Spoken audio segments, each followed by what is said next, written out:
Right. Hello, everyone. So, I'm just going to do a brief introduction from Kusal.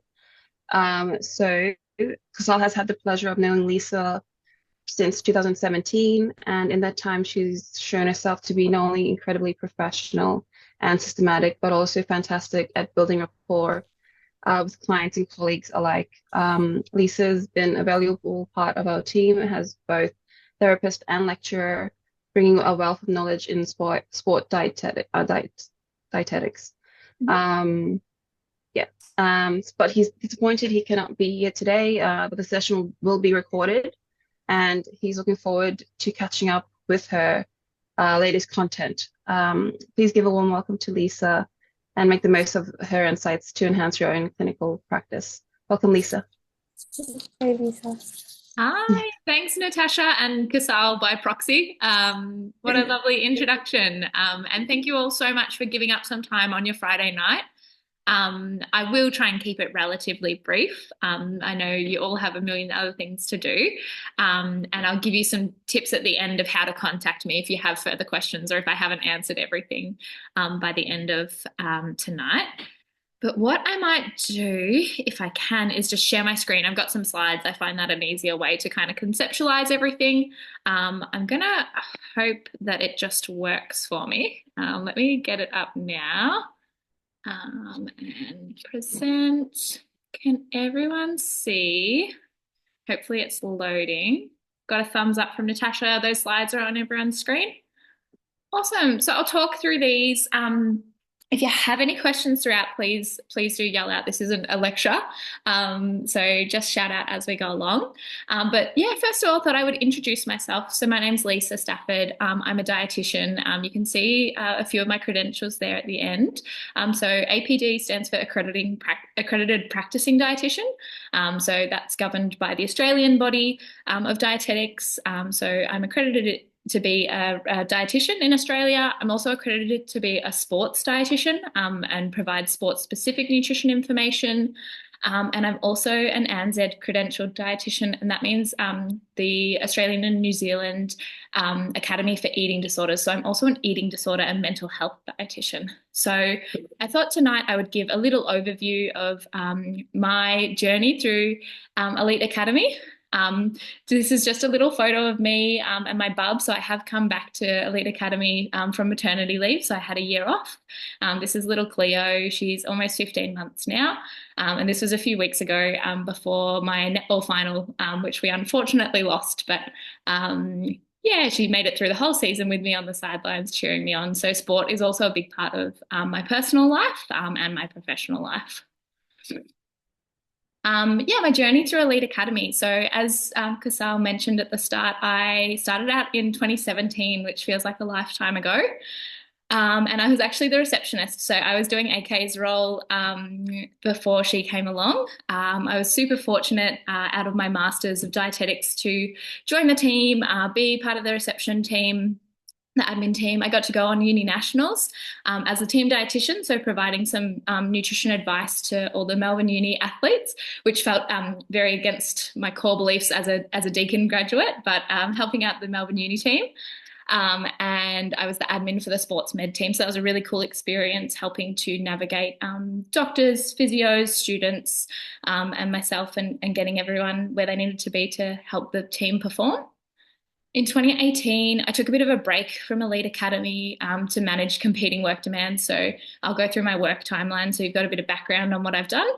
And then I came back in 2021 providing telehealth dietetics. And then, yeah, from 2023, I took some maternity leave. So, yeah, I've just come back. I've been back for a couple of months now, but it's been a slow burn getting back into my new work-life balance.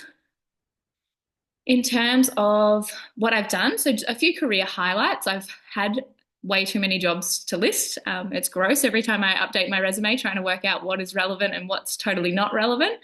But in terms of sports, so I started in 2017. I was the Werribee men's VFL dietitian, and I have worked in public health since I graduated. So I originally started working at Stawell Regional Health, so in a rural small town, which was really eye-opening and a cool view of general population dietetics. 2018, I got the call up to North Melbourne Football Club. So I did both their VFL men's and women's and their AFL men's and women's as a dietitian there. And that lasted till 2020. So I was with them for 4 seasons. And alongside that, I worked for Monash Health in their eating disorder team. 2020, I transitioned with COVID. A lot of us, unfortunately, there wasn't a lot of roles in sports at that time. So in 2020, I did some lecturing, developing of course content, and I was a deputy unit chair at Deakin University for a few of their sports nutrition units. So that was a really cool experience. And 2022, I was lucky enough to get a job at the Cats, so Geelong Football Club, and I was the AFL men's head dietitian. And that was a premiership year for us, so that was pretty cool to be a part of. And I also, at those times, worked at Origin Youth Mental Health, which is part of Royal Melbourne, so just down the road in Parkville. And I was the senior mental health dietitian there. So yeah, just a bit of a snapshot. I've worked in a few teams. A lot of my sports experience comes from team-based settings, but working with athletes one-on-one. So what do I do now? I've actually moved myself down to Geelong. So I work now for Barwon Health, which is the public health facility service down in Geelong. I'm a senior mental health dietitian. I provide secondary consults to mental health clinicians. So I think that's where maybe I'll be really supportive of your journeys and your work at Elite Academy, is that there's not enough of me to go around to see every client. So sometimes what I'll do is just consult with the clinicians and brainstorm some ideas of what they can do with their clients. I run a few group programs. I provide eating disorder dietetic services, and I provide supervision to other dietitians and other mental health clinicians.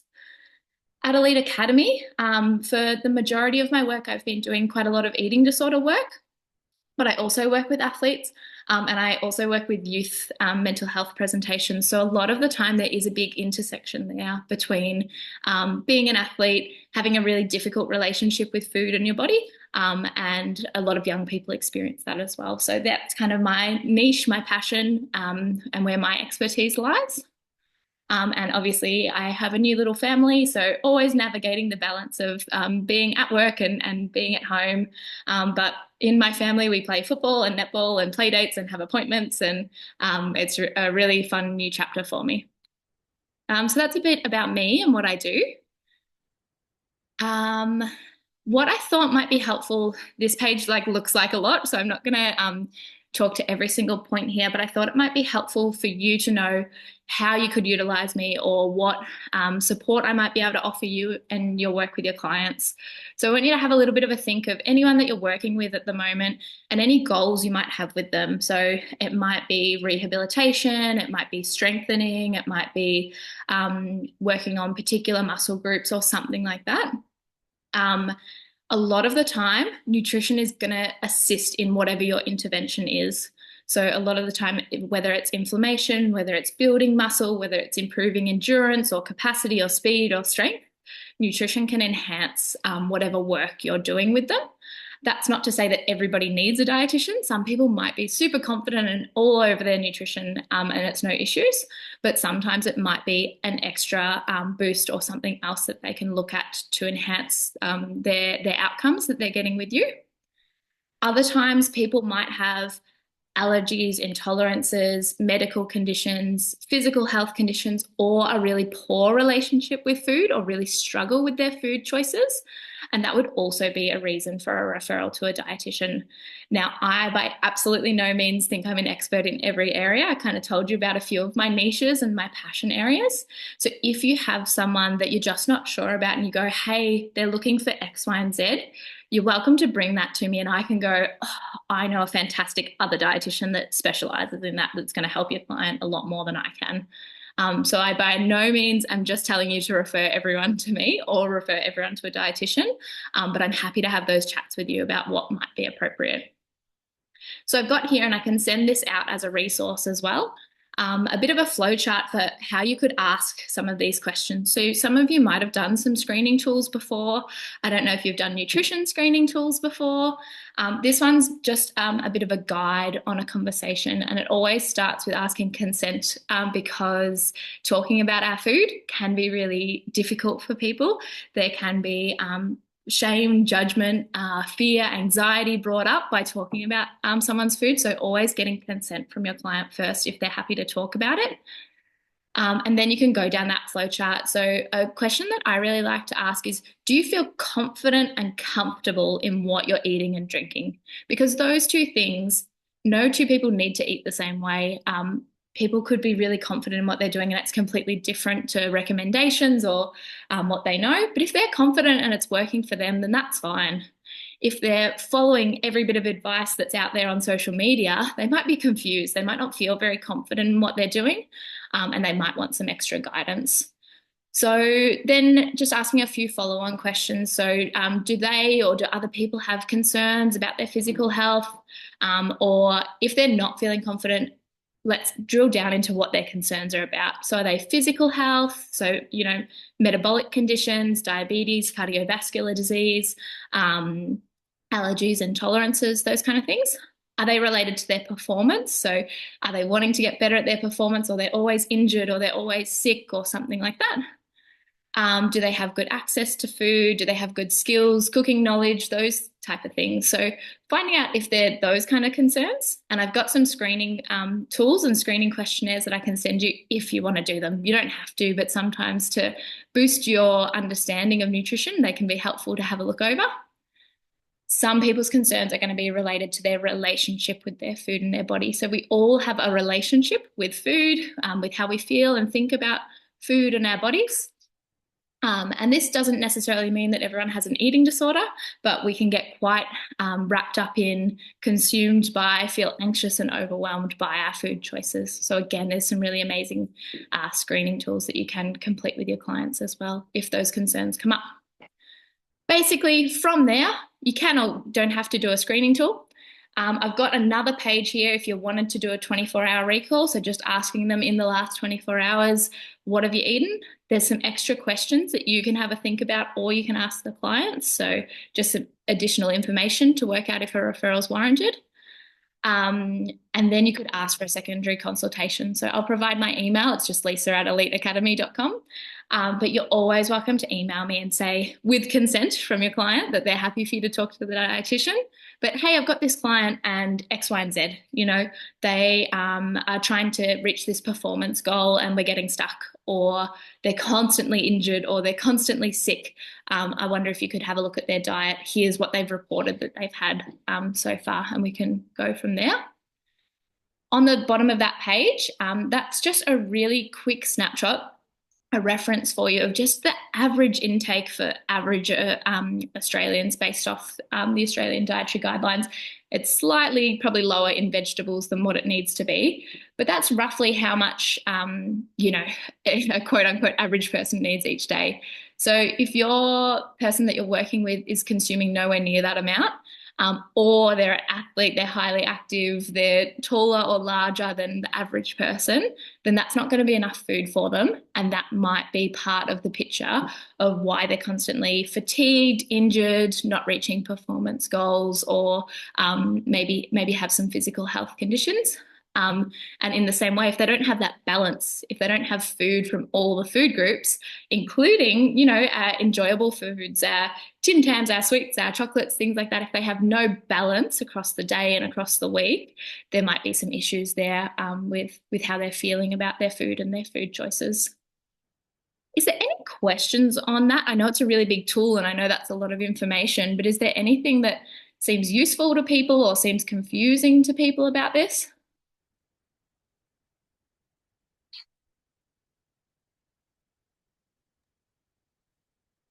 That's okay. If there aren't any questions, I can keep moving on. But do feel free to email me if any questions pop up or you're not sure about how to go about asking any of this with your clients. All right. So I thought I would just give everyone a little bit of an overview of, I guess, some of the concepts I use or how I might work. This is kind of just a general nutrition presentation for maybe active people or people that engage in some kind of sport and exercise. So I always look at giving people the most bang for their buck and looking at people as humans first. So the biggest chunk of what we're working with is that they're a human and that their bodies need to function. So I look at providing nourishing and balanced eating. So back to that last slide, thinking about, are they getting enough to nourish their body, keep them healthy, and do they have a nice balance that really fits with them, their culture, their beliefs, their food enjoyment, all those kind of things. If we're not doing that, it's going to be really hard for them to perform, and no amount of sports nutrition or kind of supplement practices are really going to quote unquote fix that. So that's where I always start with people, no matter what the goal is. I look at them as a human first. If they are a sports person or they're quite active, we look at some specific sports nutrition recommendations, and I'll go through some of those really briefly. And then this slide isn't to say that all elite athletes need or have to take supplements, but it's that supplements are a 1%er on top of doing everything else right. So again, I have a really food first approach and food first philosophy. So I guess that's how I kind of pitch my service to people, and that's what I would look at if you're thinking of referring someone. That's how you could talk to them about what I would do with them. I also really like to think about the person as a whole and think about all elements of the nutrition puzzle. So again, I'm not going to read through this word for word, but factoring in everything. So this puzzle doesn't even include physical or mental health conditions. They're kind of on top of all of this. But in general, everyone has their own knowledge of food and how their body functions. And we know that lots of those sources of knowledge come from media, social media, family, friends. So it might not be very evidence-based. So we look at that person's knowledge and their relationship with food and body, like I've spoken about already. So is that playing into their food choices, and is that helpful or harmful to them over the long term? Considering everyone's time and preparation, if you're recommending exercises or a particular training program, people might be training or exercising once a day, sometimes twice a day, but there's usually going to be some rest days in there. For food, people need to eat 3, 4, 5, 6 times a day. So factoring that into, when do you do your shopping? When do you do your cooking? When do you do your meal prep? When do you eat the food? When do you clean up? All of that, and factoring that into someone's lifestyle so that it works for them, so that they're still getting the nutrition that they need. Equipment and skills. So I think we take for granted that maybe all our clients have access to all the equipment that they need to cook every meal from scratch at home. So a dietitian can really work in with what is someone's circumstances. Do they have those skills and knowledge to make that food, or is that something that we could work on and work on building and working with the equipment that they have access to? And finances. I work with a range of people from a range of backgrounds, and so always considering, especially with the cost of living and cost of food at the moment, how that's actually going to fit into their lifestyle and what's going to maximize their nutrition for their budget. I can just see that there's a message in the chat. Cool. So a message about, should you be eating more on a rest day? Sorry, less on a rest day. How do you deal with athletes? Awesome. So these are some fantastic questions. Let me just get through the next 2 slides because they might answer some of that. And then if they haven't, I'll come back to these questions. Keep posting your questions in the chat and I'll come back to them. So this is a really broad overview, but just thinking about nutrition for day to day. So this isn't for any particular athlete. It's just thinking about, I guess, well-balanced nutrition for humans. And they're very general strategies. So this isn't a one size all, go tell everyone to eat like this. But this is where I might start with someone. So looking at eating, spreading out your meals across the day, meals and snacks, so that you're maximizing your digestion, your energy levels, your ability to get enough food in. So eating roughly every 2 to 4 hours across the day. That might be a little bit longer between meals, a little bit shorter between snacks. Having a good variety. So again, having all food groups in, all food groups fit. There's different options and alternatives in each food group, but they're there for a reason with different nutrients. And a nice little tip that I like to use for people is across the week aiming for 30 different plants. So plants being fruits, vegetables, and grains. That's going to help give us a really diverse gut microbiota, which is going to help us with our immune system, our mood, and our energy levels and our digestion in general. Having enough, so having enough food that fills and satisfies us, that helps us function, and enjoyment. So everyone, this isn't where we're at, but ideally we'd love everyone to be enjoying their food, using food as celebration, as demonstration of culture, thinking about taste, location, mindfulness, all those things that help us to really enjoy our food. So that's kind of a day-to-day, some principles. Thinking about sports specific, we want to fuel, refuel, and recover. So looking at some timing around that, some specific nutrients. I'm not going to read this word for word, but this is what I would go through if someone is more active. So we might have a base level of what they'd have day to day, and then we might need to add extra on those days that they're training more. I think one of the questions in the chat box was having less on rest days. It really depends on the goal. If that person is trying to increase muscle mass and size, then they need to be eating in a surplus in general. And that might mean they have less time to do that on days where they're active. So they might be needing to eat more on those rest days.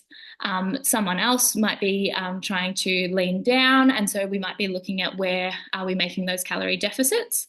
But a really important factor here is in the recover section that our muscles are still recovering for 24 to 36 hours after exercise. So we can't be restricting our food afterwards.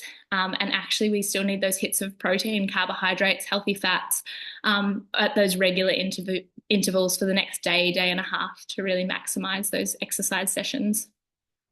So that's what I'd look at in terms of someone's individual goals, helping them plan that out and what that looks like. And again, being really specific and tailored to what they need. Again, I don't really talk a huge deal about supplements in general. I will with specific athletes when it seems appropriate, but here are some of the ones that I would routinely use. I always like looking at what's the use, but what are the cons, or what are the things that we might need to factor in if you're going to do that. So using sports foods are fairly safe, medical supplements when there's clinical deficiencies, and then some performance-based ones. I look at caffeine, creatine, protein powders, and for my team sports, pickle juice when cramping. And I've got some endurance runners as well, so looking at how we can beat those cramps. Again, all these slides will be available. What I suggest to my athletes is going to the AIS website, and you can have a look. They've got all the fact sheets there for every supplement. So yeah, if you do have specific supplement questions, we could talk about those offline. So I know that was a really quick rundown. I'm sorry that I kind of just spoke at you all for a little while. How about I stop sharing the screen, come back to some of these questions, and please feel free to ask more or ask if I haven't clarified. But hopefully I've addressed the eating more or less in a rest day. And that type of question, I'm one of the most frustrating people to work with, because my response will always be, it depends. So there's no right or wrong in nutrition. There's no perfect nutrition. It's what's that person's goal and what's going to work for them in their circumstances. How do I deal with athletes with different eating disorders, as in anorexia or bulimia? So again, there's a range of eating disorders. So there's also binge eating disorder, there's ARFID, there's OSFID, which encapsulates a whole heap of different eating disorder behaviors. Often when I work with athletes with eating disorders, a really great buy-in is that they want to perform, they want to achieve their goals, so they can be quite driven like that. So often I'll highlight if their eating behaviors are getting in the way of that performance, and often they are. Usually it results in more injuries, more anxiety, poorer mental health, poorer performance. So usually we can highlight that as an area that they want to work on. Sometimes we need to bring it all the way back to their health, and if they're safe to be exercising and to be competing at that stage. And sometimes they're not, because eating disorders can be really life-threatening, serious and dangerous. So I don't have a one-size-all-fits a one-size-fits-all approach, but again, looking at that person and how it's impacting their life. In terms of would I recommend clients to count calories? Not often, pretty much never, um, because the pros and cons, right? So pros might be that they have maybe a better understanding of their nutrition, but they can often do that without calorie counting. Cons, it can lead to this really obsessive, disordered behavior with calorie counting. Also, calorie counting itself, the apps and things like that can be quite inaccurate with user entered data. So they're not that accurate. And food labels, so even if you go to the food, the legal requirements around food labels are that they can be up to 20% inaccurate because food comes from different sources, it's made differently. So it's an average. So I just think the whole science behind counting calories is a lot of effort and a lot of mental load for potentially not as much of a reward. So I'm all look at, maybe thinking about whole food servings and food groups and looking at it that way rather than specifics of calories. I often do talk about grams of protein and carbohydrates to help people get enough or plan out that way rather than looking at the calories themselves. Probiotics for gut health, absolutely. There's some really great research into probiotics. However, a lot of it comes from food sources of probiotics. So thinking about fermented foods, so sauerkraut, kimchi, kefir, Yakults, yogurts, fermented dairy, kombucha, all those kind of things, because you're getting a food source as well. Whereas the probiotics in supplement form, some have moderate evidence around them. There's not a lot of harm in taking them. The main thing with probiotics is that they're the bugs that go into your gut. If you don't feed them, they're not going to thrive. So they feed off fibers, which are found in our plant foods. So that's where that recommendation of 30 plant foods across the week comes from, because that gives them a diverse range of food to eat and thrive in your gut. So definitely yes to probiotics. You don't have to go out and spend a heap of money on it, and diversifying your diet is probably the better one to go with. Was that your question, Matt, or are you accidentally unmuted? I'm just going to mute Matt. Sorry if you weren't meant to be unmuted. Cool. We're on 6:29. Is there any other questions? Is there anything else people were wondering about in terms of how I practice, how to get in touch with me, nutrition questions in general? Do energy gels affect performance for people who aren't endurance athletes? Let me try and get that question in my head. So I think the question, and correct me if I'm wrong, Joe, is saying, like, will they aid performance even if you're not an endurance athlete? Cool. So look, they can be useful. They're a quick source of energy.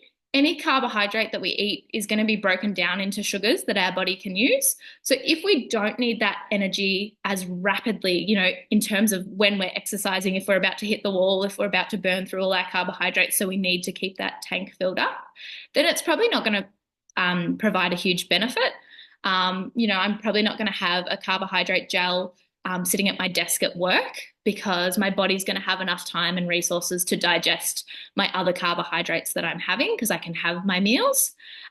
It's not wrong if people are trying to work on, a boost of energy for their performance, even if they're not an elite athlete. Again, it's not wrong, and asking them if they're feeling confident, if it's working for them.